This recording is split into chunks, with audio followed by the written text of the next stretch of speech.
Welcome to City Week, ladies and gentlemen. Today I'm being joined by one of our local realtors and also a person that's bringing about awareness to something that is here in our community. It's a dreaded disease that we definitely want to make sure that everybody is aware about it and those that are survivors of it as well. Today I am being joined by none other than Miss Maria Harris. Maria, welcome to the show. Well, thank you so much for having me. Well, you know, it's a pleasure to sit down with you, Maria, and I'm going to say, I was looking out my window there at the office and I saw this vehicle came in and said blessed. Mm-hmm. And I know that's what you truly are. That's right. I'm definitely blessed. And we're going to get into talking about that a little bit more. But I think it was back in 2019 when we first sat down and talked about the project that you're now undertaking in this lupus, right? Lupus, yes, sir. Before we get into that, Maria, if you don't mind, tell us just a little bit about yourself. Maria Harris, like you said, I'm the owner of Blessed Realty Group here in LaGrange. I was diagnosed with lupus in 2016. Mm-hmm. It hit me kind of hard, affecting my kidney, legs, and my heart. And I'm still taking medication for those things now. Mm-hmm. So when I first found out, I had went through like blood clots, protein in my urine, a lot of pain, joints swelling, my face swelling up, hands. Sometimes you didn't even know who I was. Mm-hmm. So it just was so much and it was overwhelming and the doctor didn't know what was going on. So finally, because I was having so much protein in my urine, they got me to a kidney specialist. Mm-hmm. By the time I got to that kidney specialist, he said, you need to go to the hospital now. So I had to come home, pack, go to Emory, stayed in the emergency room probably about 24 hours. And then I finally was admitted and they found out, they did a biopsy and they told me I had stage 4 lupus nephritis, which attacks your kidney. So I had to immediately have a kidney biopsy and start chemo while I was in the hospital for that admission. And then I had months of chemo after that. And I was taking high dosage of steroids and that did help me. I didn't have to go on dialysis. But after that, you know how one thing helps you and hurts something else. Mm-hmm. In 2019 for the walk, as you can remember, I was on a cane. I was having a lot of pain in my hips. And so I had what they call AVN, mm-hmm. Which is deteriorated bones in your hip from the steroids. Mm-hmm. So I was real nervous about it. Didn't think I, wanted to have it, try to take physical therapy. But that physical therapy made me feel better, of course, because I was moving. Mm-hmm. But when they did x-rays, it actually was getting worse. So at the end of 2018, I was hospitalized for a bacterial food poisoning. Mm-hmm. So I stayed in the hospital for like 15 days from that. And so God showed me that this world can function without you. You got to take care of yourself. Mm-hmm. So it affected me that way because of the lupus. Mm-hmm. Everything, when you got lupus, everything's worse. It's harder for you to get over it. So after that, when January the 2nd of 2020, I went ahead and had that hip replacement. So I just knew I just need to go ahead and do it. God had me. Mm-hmm. And so we went through, thank God I recovered just before COVID. And so here I am.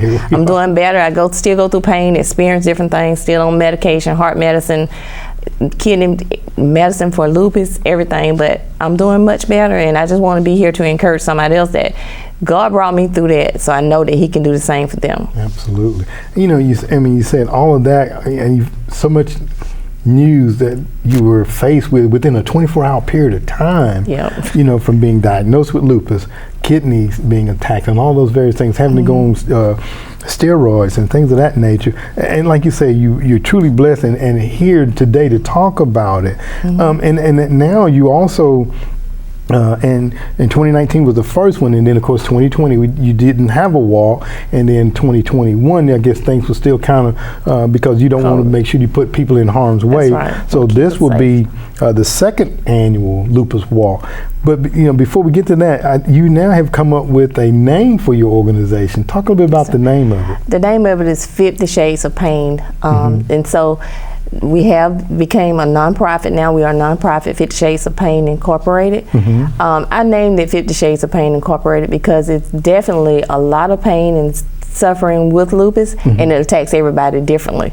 So that's why I called it the 50 Shades of Pain. My Lord. I've met so many different people that it affects differently. You know, some people just have joint pain, and that's what I actually thought it was. So it was very overwhelming when I realized what it really was, that it attacks your organs. And so that's what I want to bring awareness to, the fact that it does attack your organs. And one thing that I left out was, during that time frame, my kidney specialist that I got to, it took me months to get to him, first of all. And then when I did get to him, my insurance said they don't use Piedmont anymore.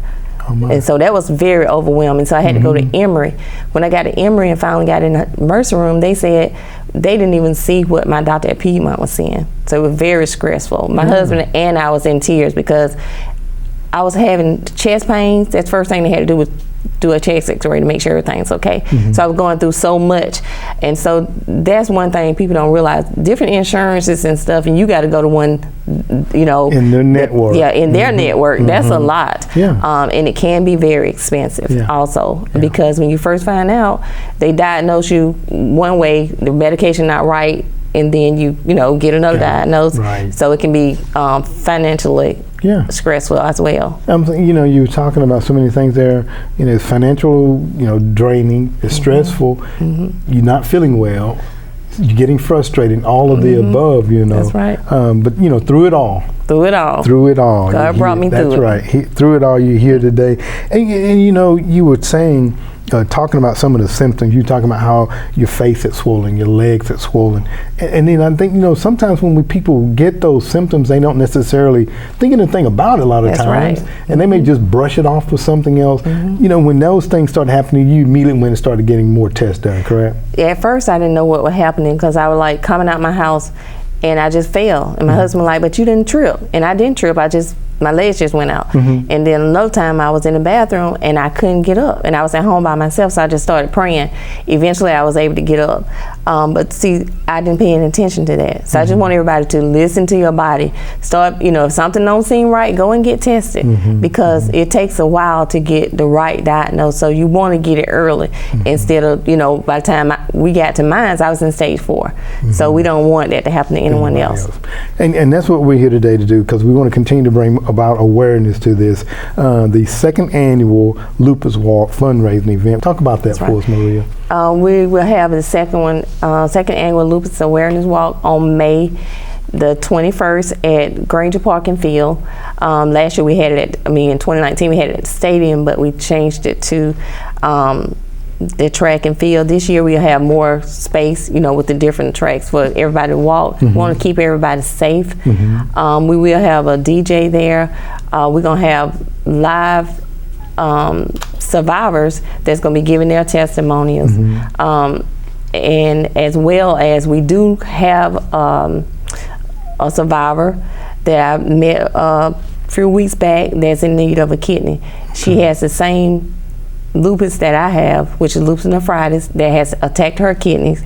She is now 20 years old. She was diagnosed at the age of 19. at the age of 9. And her mother gave her a kidney in 2014, I want to say. And through COVID, she had a battle with COVID. So now she is in need of a kidney again. So we will be seeking donor prospects for her as well for that kidney transplant. We'll have food trucks, vendors. We're kind of making it a family event. We just want everybody to come out. We want them to enjoy, but most importantly, we want to bring awareness to what lupus really is. So I'm hoping that by us sharing different testimonies, what this person went through versus what that person went through, that it would help someone for early diagnosis. And we use those funds from the walk to help. From last walk, we help people with their medical bills, their utility bills, medicine. During COVID, we did survivor baskets with supplies. So we definitely are putting those funds to get used to help our survivors. Good. And you know, unless you've been through the fire, That's right. Through that storm, you just don't know what it's like. That's right. And then you have to be thankful for organizations like the Lupus fundraising walk to help people that are going through those things again. That's right. And I understand there's just a registration that takes place at 8 o'clock that morning, and then the ceremony itself will be starting at 9 o'clock. And you guys are just asking for donations, what I understand. Just donation. There's no set cost to walk, so just come out and walk with us, and listen to our testimonies so we can bring awareness to the community. We will also use those funds to donate to the the Lupus Foundation of America. Okay. They have sent me brochures, so I'm kind of been working with them to get literature to give out as well. Some of our sponsors will also be there, and they'll be giving out different brochures and information as well. Okay. And I know that there's a couple of ways that people can get involved. You asking the businesses downtown to decorate their storefronts in purple, because purple is the color that is used for lupus awareness. Talk about that. Okay, we're asking, like you said, all of the businesses, anybody, to decorate. We want to have Purple Madness, where we just see purple everywhere, because this is the Lupus Awareness Month. Okay. So we definitely want to, get everybody involved. We'll be decorating the square downtown the week of coming up to the walk. We're decorating in purple as well. Okay. May 10th is actually the World Lupus Day, so some people will be wearing purple that day, so we're asking you to participate in that as well. We are looking for sponsors. You can have a team, or you can just donate and come out and walk with us. So we would appreciate any donation that someone could give, because it will be used to help our survivors. And if you have someone that you have lost to lupus, which we call our Lupus Angels, we will be having like a little small memorial, and we also will be recognizing anybody that has lupus. So if you know someone that has lupus, send them on down as well. We want to recognize them as well. We just want to be there and encourage them, to let them know that you can make it. The daily struggle sometimes is hard. It takes a lot more energy for us than for the average person. I'm not sure if you heard of the spoon theory, but if you haven't, y'all look up the lupus spoon theory. It's going to kind of talk about the amount of energy, for every, just getting up in the morning. That's a lot of energy for us sometimes, putting on our clothes. If we come home from work, we might have the energy to cook, but we might not have the energy to wash dishes, So every day it is like a struggle, but for me, I just try to put God first, and I know that I'm a realtor, so somebody else is depending on me. So that gives me that, strength to keep going even when I want to stay at home. Very good. Well, Maria, I could sit and listen to your testimony, but we want to make sure that we recap again. That's going to be the second annual Lupus Walk fundraiser, I should say. Being sponsored by the 50 Shades of Pain, Inc. Starting 8 a.m. registration over at the LaGrange Track and Field.